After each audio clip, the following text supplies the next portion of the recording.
Oh, hold on. Are we recording? Yeah. I'm looking at the real deal now. Get your sorry butt off the street. On YouTube. We're not swearing. What's going on, my man? How are you? My name is Randy. Randy, pleasure. I'm no BS. You are my favorite wrestler. No. You, like, your moveset, the work you've done, not only in WWF, but outside WWF, the bangers you had, the career you had, incredible. Like, such, like, an inspiring piece of work. I'm so glad to meet you. Thank you for coming to a bunch of toys. I got two things I'd like you to autograph. I will definitely. And first of all, thank you. Dude, and I said this earlier, all the stuff I did on TV means nothing unless there's good people watching, so thank you for watching. Thank you for supporting us. Dude, no problem. Anytime, D'Lo. Thank you. All right, what do we got So here? let's start with something a little bit more modern. Okay, we got Elite, this is the Elite. Yeah, and then these are hard, so hard. Now, have you signed any of those today yet? Or No, this is the first one. Oh! These are so hard. These are hard to find, and this cardboard is in great shape. Wow. I mean, this looked like it just came off the assembly line yesterday. Oh yeah. It looks good. And this is from this is from 2000. Yeah, we forgot about that when we were talking about your figures. We were talking about Jack's Bone Crunchers and Yeah, the Bendies. These that came out in the middle. Yeah. Yeah.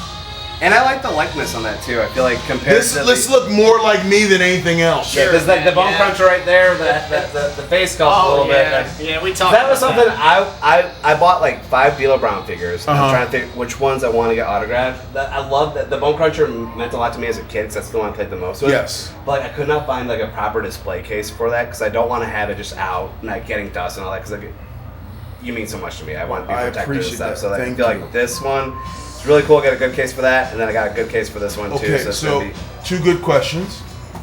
Where and what color? The green. This on here. green. It would Oh yeah. This I would think purple, but no, because there's already purple in this. Yeah. This green may work. I can kind of sign right across here where my hands perfect. Yeah, I love that, D'Lo. are. Okay.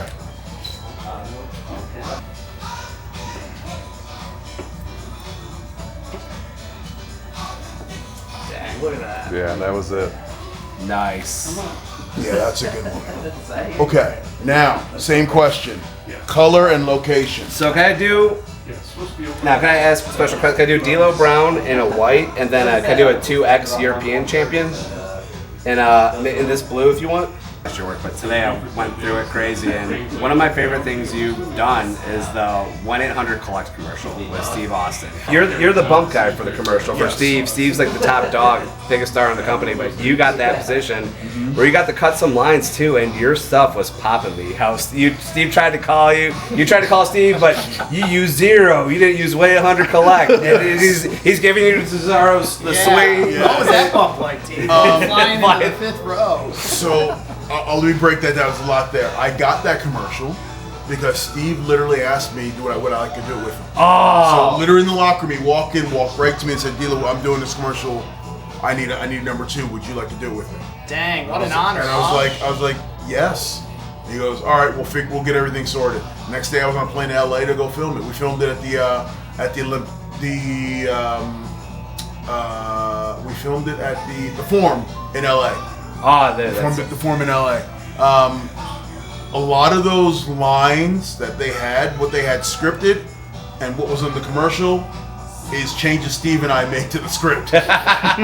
Because some of the stuff they had us saying was just rotten, and we came up with the dialogue, and it was just fun. It was my idea to fly into the stands. Oh my God, that's the end of the commercial. incredible. How's the commercial gonna end otherwise? Look, you get to see my legs in the air. That's me. So it was. Other than that, it was so cool. We shot it in one day. Flew out to LA, shot it. I still have the robe they gave us that we dressed in. It was a white terry cloth. Nice little payday.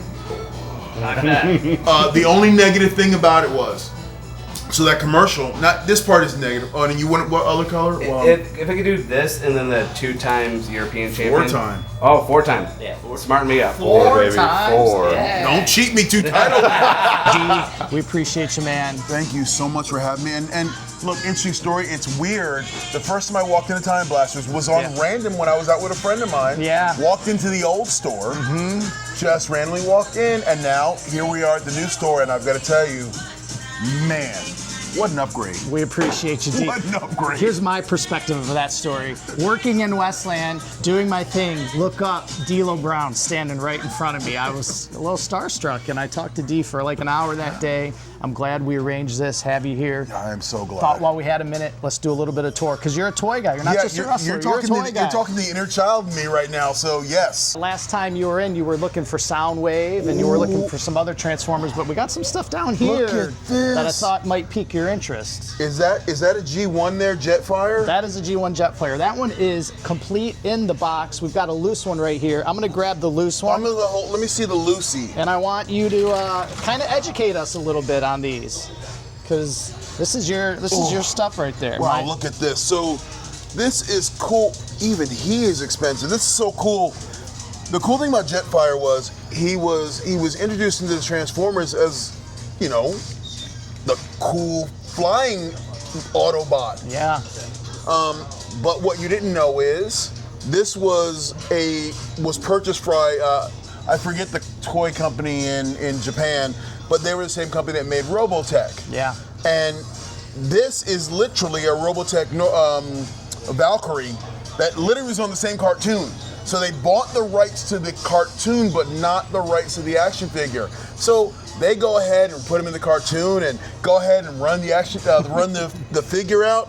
And G1 was the only one they made like this, Yeah. because then litigation started, and they had to pull him down. They had to pull him out of the cartoon, redesign the whole figure. Then he became a Jetfire, or I forget what his name, but he looked completely different. Skyfire. That's and it. he looked completely different, and his transforming mechanics were off. He was big and boxy. This is streamlined. This is a jet. Yeah. He became a big 747 or something. But Yeah.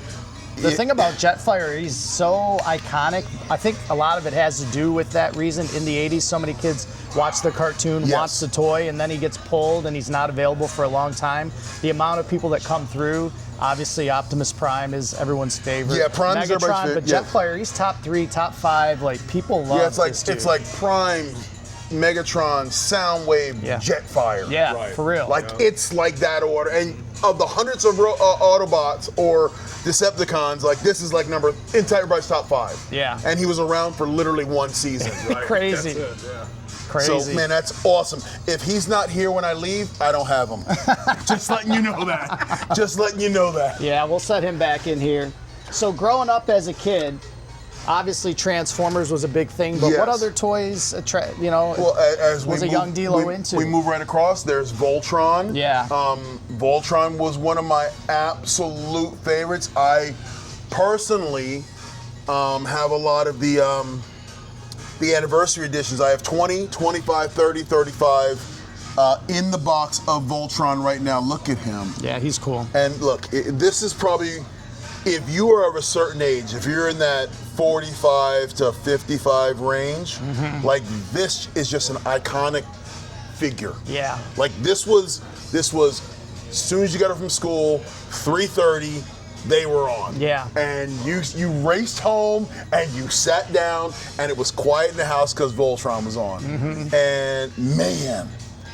Yeah, it's funny. You kind of nailed it exactly in regards to age. It's that 45, 50-year-old, a little bit older than my generation. I feel like we grew up with our equivalent of Voltron would be the Mighty Morphin Power Rangers. Yes, But you can tell, man, if there's a guy walking through around that age, they're asking for Voltron. And I told you before we started recording, the thing about Voltron, when we get it in the shop, within 24 hours, always gone. They're gone. Never have to list this thing online. Someone local's walking through and buying it. And it's a testament, man. People love Voltron. To this day. He's iconic, and long after this generation is gone, there's still gonna be people collecting Voltron from 1984. Yeah. It's crazy. Yeah, so we were talking earlier. You were in the Westland shop, and you said, we stood right here, and you said, this is about the size of the shop right here. This walkway right here was the entire shop. Yeah, I know. And when I pulled up here today, I'm like, I drove by it. It was like, that can't be it. Oh my God, it's it. Yeah, what was the feeling driving by and seeing it from the outside? I drove by and I was like, that's Time Blasters? Because I see the GPS brings it and I go, and it just sits there. Yeah. And I'm like, wow, they've upgraded. We've upgraded, yeah. And I'm so proud of you guys because, this is one of those stores you walk in, if you're not happy when you're in here, right, there's something wrong with you at that point because this is parts of your childhood. You're looking at aspects of your childhood all around. I mean, there's the Batmobile. Like little things, every time you look at something, there's something. Yeah. We're trying to, appeal to everyone. I told you, not just collectors, but kids as well. You've been in here a couple hours. You've seen there's all sorts of families and kids walking through here. We want to provide that toy store experience for a new generation. Yeah, when you see the whole family comes in here, something for the whole family. It's like you think it's father and son, but then you see mom looking over at something. Yeah. You see daughter looking over at something. It's a family experience. Yeah. Now on this back wall above, we've got a little bit of everything. Do you see anything in particular that, actually, look at that right there, Robotech. Yes. SDF-1 Battle Fortress. That price tag is pretty steep. That's the big ship that used to fly and carry everybody. But I look right next to it and I see Gremlins. I'm a Gizmo guy, but I'm a Stripe guy too. Okay. I'm a Stripe guy. I'm Stripe after midnight. Just don't feed him. Don't feed me. But yeah, no, like Gremlins. Everything there's Hook. Everything brings back memories. Yeah. Yeah, Gremlins it's fun, obviously, movies from the 80s and 90s, but for a long time, no toy representation for Gremlins. No. There was just a few things back in 84. In the beginning, there was stuff. Yes. And then they kind of went away. Yeah. And then it seemed like Gremlins was something that grew in culture. And then the need for action figures or representation came back, and now we've got... Yeah, these are like one-of-one scale props, so they're, the size of Mogwai in theory should be in the film. And these are the Gremlins too, so Gizmo, Daffy, Lenny. We sold one. We had a fourth Gremlin. We sold him, but yeah, they're awesome, dude. It's fun. If you don't like Gremlins, man, something else is wrong with you. Yeah. Crazy to see how far toys have come from the 80s and 90s, as far as like scale and how nice and articulated they've become. Well, it's kind of wild. Remember the old G.I. Joes were like this big and only move like this, and now you can put them in any position you want. And scale has gotten bigger. Obviously, the WWE action figures are like this. Most action figure, that's the standard size. Yeah. And it just it's come a long way from just die casts that we just looked at to now they are true representation of the character they are. Come on, what you got? What's gonna work on that yellow? Maybe the purple will work on yellow, I think. Oh, you want me to go on the backside? Yeah. I got your buddy Godfather signature on here too. Then I'm gonna go right there. Oh, listen, this one's heavy. Yeah. This is more. Just that clank tells me. Yeah. Sorry, I'm a belt guy. Yeah. Where'd you get this made at? I got it made from a guy in New York. He has an Instagram page called JB Toys. He makes belts for a lot of promotions. He's pretty, I mean, that's I was gonna say, how does it compare to the one that you held? Yeah. Weight-wise, it's right there. 1, 2, 3, 4, 5, 6, 12 buttons. That's right. Huh. It feels. Just that clank. You hear that clank of the metal? Yeah. That I'm pretty sure everyone who's picked this up goes, this feels real. Yeah, I've had a lot here. I got Ryan Simmons' signature right here on the strap as well. He was like, "Wow, this feels like the one at the war." This feels real. Yeah. It's a really good replica. Yeah, some of them I pick up and it's like feels light or feels really heavy, and it feels hollow. Okay. This feels solid. Gotcha. This feels like a real wrestling belt. I'll sign him to Godfather. Yeah, this is a good replica. Whoever you got this from, I wouldn't go to anybody else. I would get them all from him. Gotcha. And I got a question. Okay. So I like to watch the show called Table for Three. Yes. And there was an episode where it had Booker T, Dustin Rhodes and R-Truth on there. Uh-huh. And you were brought up in conversation one time because Booker T was playing video game one time and you tagged along, and Michael Hayes caught you guys playing video games, and you guys got in trouble or something like that. Yes. So was it kind of different back then? Because like I feel like you guys are on the road 300 days a year. You know, you got to find some way to bond with each other. You know. Okay, so that was the early days of video games in the locker room. Okay. And a lot of the old guard who never played video games didn't understand it. Okay. And they just thought it was wasting time. Most people thought playing video games waste time. You'll never get anything out of that. Okay. So the thought was, instead of thinking about wrestling, why are you playing games? Okay. But games are a way of us to get away from wrestling, because when you spend 24 hours a day, 365 in wrestling, you need to have a break from it. Yeah. And that was, we would start carrying our systems around the road. Okay. And so yeah, we got in trouble playing. It was in the locker room. I got in trouble playing in the locker room. Okay. It's like I was saying, like, well, you know, you guys are on the road. You know, find a way. I mean, I feel that's a good icebreaker for you and a guy coming in from a different promotion. Later, subsequent years, it was more acceptable. Yeah. This was the beginning of anything. Is always change. Okay. And that was the beginning of it. Now the locker room. Now you'll see guys. I can distinctly remember, and it was I remember Undertaker walking in the locker room, and he walked in, and he looked around, and he stood back and he goes, "I can honestly say, this is the first generation that would rather play with a laptop than get a lap dance." And we all looked up from our laptops and went, "Oh, he's talking about us." What you see before you, Wow. This is nothing but wrestling figures. This entire wall. After this breaks out, look at this. And there's probably a lot of opponents, allies, enemies on this wall. And you've got figures from across the board. There's TNA, there's ECW, there's just WWE, there's probably some WCW in here. Oh yeah, they're mixed in. And I have, obviously. What do we think of this? You know, I'm gonna have to take a picture of this and send it to Mark. Yeah. Because I don't ever remember him but a shovel. And a giant Or a Flintstone giant club.